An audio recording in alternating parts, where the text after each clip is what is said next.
হিরম পানির মধ্যে পড়ছে। আচ্ছা 3 দিন ধরে থাকি সালের মধ্যে, খাওয়া দাওয়া হিরম কষ্ট।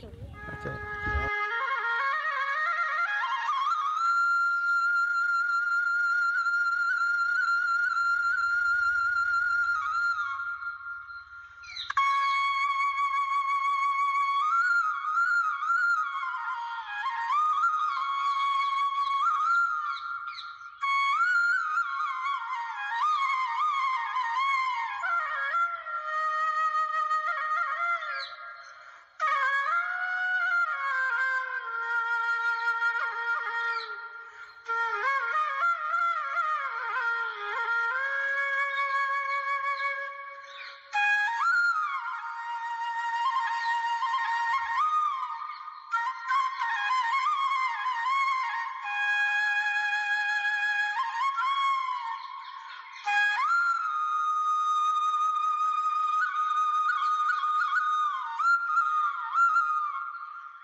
আরিফুল হক, বাড়ি হিরম পানির মধ্যে পড়ছে।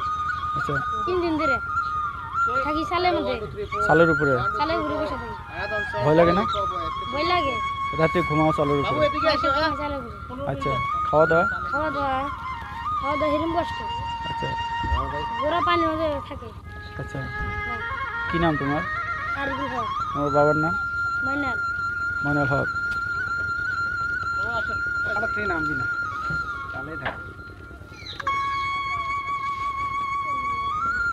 দিনের পরে আপনাদের পানি যায়? 3 দিন। আর কি অবস্থা কিনে দিন রাতে পার করেছে? মানে অবস্থা খুব খারাপ। হ্যাঁ, এই যে থাকা ছবিগুলা বাঁশ গাইরা মানে রশি দিয়ে বান্ধা বাচ্চা কাচ্চা নিয়ে আমরা রয়েছি আর কি। মানে চাং বানাইছে? হ্যাঁ, চাং বানাইছি। চাঙের সাথে মিলে চাঙের সাথে রয়েছি আর কি। কি নাম আপনার? মইনুল হক। কি করে? এই তো গরু বছর ফালি ঘোড়ার গাড়ি চালায়। আচ্ছা তারপরে আপনার বেশি বিশ্বাস আমার এই মাঝেশ্বর ডিস্ট্রিক্টে কোনো কিচ্ছু পাই না আর কি আমরা। হ্যাঁ, কোনো সাহায্য নেই? কোনো সাহায্য কোনো কিছু নাই। এই দেখেন এই যে আমার ঘোড়াটা কত অসুবিধা রয়েছে, জলের মধ্যে খাড়া রয়েছে, এর কোনো খাওয়া তার কোনো সমর্থন নেই। কি খিলাম আর? হাতে তো টাকা পয়সা নেই, এখন পানি এসে গেছে, ধান চাল বাচ্চা হরু বাচ্চাগুলো নিয়ে খেরুম অসুবিধা। মানে রাতে যদি আবার ধুবুস পানির মধ্যে পড়ে জায়গা, একটা চিন্তা ভাবনা করতে মানে ঘুম হয় না আর কি রাতে। সাপ ঘরে সাপ আইসে বাচ্চা কাচ্চা নিয়ে, তাও আমরা রয়েছি। মানে থাকি এই যে দুটো একটা বোবা বছর পালি, গরু বছর পালি, এগুলার মহব্বত খাতিরে আমরা বাচ্চা কাচ্চা নিয়ে কোনো জায়গায় যাই না। ভয়ের খাতিরে আমরা এই জায়গায় থাকি আর কি। কোনো এমএলএ এমপি আসে না? না, কোনো এমএলএ এমপি কোনো কিছু কেউ আমার খবর নিতেছে না আর কি। বেশি বিশ্বাস আমার এই মাঝেশ্বর ডিস্ট্রিক্টে আমার খবর খুব কম নেয়।